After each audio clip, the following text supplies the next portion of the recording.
Ela era uma pessoa comum, vivendo uma vida comum. Eu diria que ela era uma simples dona de casa. Porque existem as pessoas carismáticas, existem as pessoas extremamente talentosas e existem as pessoas comuns, ou pelo menos elas se acham. Mas será que existe comum quando se trata daquilo que Deus quer e pode fazer? Vamos falar sobre isso hoje? Então, vem comigo!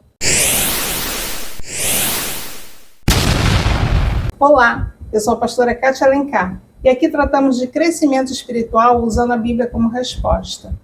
E hoje nós vamos falar de uma anônima. A Bíblia não fala o seu nome, mas a sua história começa em Juízes 13. Estamos falando da mãe de Sansão. Havia um homem de Zorá, da linhagem de Dan, chamado Manoá, cuja mulher estéril e não tinha filhos. Apareceu o anjo do Senhor a esta mulher e lhe disse: Eis que és estéril e nunca tiveste filho, porém conceberás e darás à luz um filho. Então o anjo do Senhor aparece para essa mulher e o que ele fala para ela é que ela é estéril, mas que mesmo assim conceberia e daria à luz um filho. Então essa história começa não com uma apresentação de quem ela é, mas com uma constatação.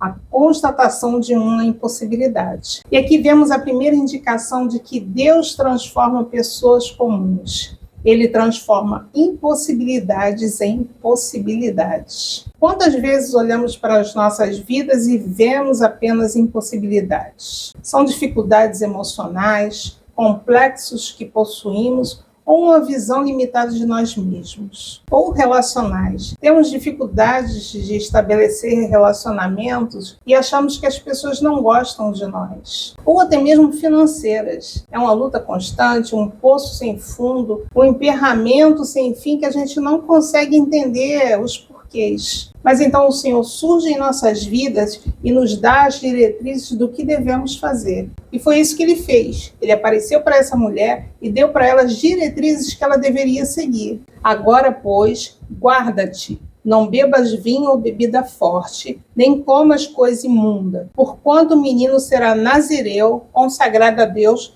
desde o ventre de sua mãe, e ele começará a livrar Israel do poder dos filisteus. E o que quer dizer essas diretrizes? Na verdade, ele estabeleceu para ela o voto do nazireu. O nazireado, que quer dizer consagrado ou separado, envolvia 3 restrições principais. Primeiro, a abstinência dos produtos da vinha. Segundo, não cortar o cabelo. Terceiro, evitar contaminação com os mortos. E podemos entender isso, em termos espirituais, da seguinte forma. O vinho simbolizava alegria. Em muitas culturas, havia um deus pagão por trás que era reverenciado. Então, o que isso quer dizer? O separado ou consagrado deve saber que o Senhor é a fonte da genuína alegria e que ela não deve ser procurada em outro lugar. Inclusive, a Bíblia diz que um dos frutos do Espírito é a alegria. E aqui eu quero fazer uma nota sobre a distração. Distração é uma coisa que nos dá prazer e muitas vezes nos dá alegria. Uma das estratégias do inimigo é nos distrair. E às vezes, sem perceber, nós perdemos horas nos distraindo. Todos nós precisamos de distração, mas devemos nos atentar de que ela não deve ser a coisa principal da nossa vida. A segunda restrição era deixar o cabelo crescer. E, na verdade, isso envolve um ato de humildade e desapego. Humildade, porque era um ato de obediência, e desapego relacionado à aparência. E aqui, é claro, não podemos confundir descuido com desapego. E eu entendo perfeitamente, porque o voto do consagrado tinha a ver com a aparência física também. Porque às vezes a gente fica tão ansioso em relação à nossa aparência física que esquece aquilo que realmente é importante. Todos nós conhecemos casos de pessoas que fizeram coisas em função da beleza e posteriormente vieram até a falecer. Então, ser bem cuidado é bom e é importante, mas isso não deve gerar em nós um apego, de forma que a aparência seja tudo que existe e tudo que importa. E o terceiro voto do consagrado era evitar contaminação com os mortos. Se você fizer uma pesquisa e perguntar se os mortos podem transmitir doenças, você vai perceber que sim. E principalmente numa época em que não existia o acesso a remédios como nós temos hoje. E você já percebeu que se você adoecer, a sua comunhão com Deus fica prejudicada? Isso em termos físicos e práticos, mas e em termos espirituais? É um senso comum que nós somos a média das 5 pessoas que nós convivemos. Muitas vezes nós ficamos perto de algumas pessoas porque nós queremos ajudar e até mesmo queremos falar do amor de Deus para elas. E todos nós sabemos que Jesus vivia perto de pecadores e prostitutas. Eram pessoas discriminadas e pessoas que não tinham muito valor na época dele. Mas Jesus, com certeza, influenciava e mudava a vida dessas pessoas. Então, a pergunta que eu e você devemos fazer sempre é: eu estou influenciando ou eu estou sendo influenciado? Porque a mensagem é clara: não se deixe contaminar pelos mortos. E se você chegou até aqui e está gostando, deixe seu gostei e se inscreva no canal caso não seja inscrito. E se essa mensagem está edificando a sua vida, compartilhe com outros para que edifique outros também. Então o anjo diz para a mulher tudo aquilo que ela tem que fazer, o perfil que ela tem que se enquadrar, e aí depois que ela acaba de falar com o anjo, ela vai e conta tudo para o marido. E o marido faz o quê? Ele ora e pede a Deus para que envie o anjo de volta e diga para eles o que eles têm que fazer. E a pergunta é: se o Senhor já disse para a mulher, por que ele não acreditou? Porque muitas vezes é isso que acontece. Apesar do Senhor nos dar instruções e diretrizes, vai ter sempre alguém achando que consegue entender e fazer melhor do que você. Mas não é essa a questão.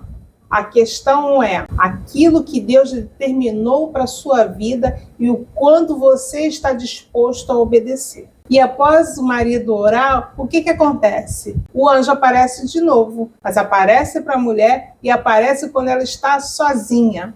E o que isso quer dizer? Quer dizer que quando Deus quer tratar com alguém, é com esse alguém que ele vai tratar, independente da opinião das outras pessoas a esse respeito. E depois que o anjo aparece, ela vai, corre atrás do marido, volta com ele, e ele pergunta para o anjo o que eles têm que fazer quando se cumprisse o prometido. Então disse Manoá: quando se cumprirem as tuas palavras, qual será o modo de viver do menino e o seu serviço? Respondeu-lhe o anjo do Senhor: guarde-se a mulher de tudo quanto eu lhe disse. Ou seja, quando o marido questiona acerca daquilo que eles poderiam fazer, o anjo responde retornando para aquilo que ela teria que fazer e que ele já tinha dito. Não que ele não pudesse participar, mas a responsabilidade principal seria dela. Muitas vezes, aquilo que Deus quer para as nossas vidas, somos nós que temos que fazer.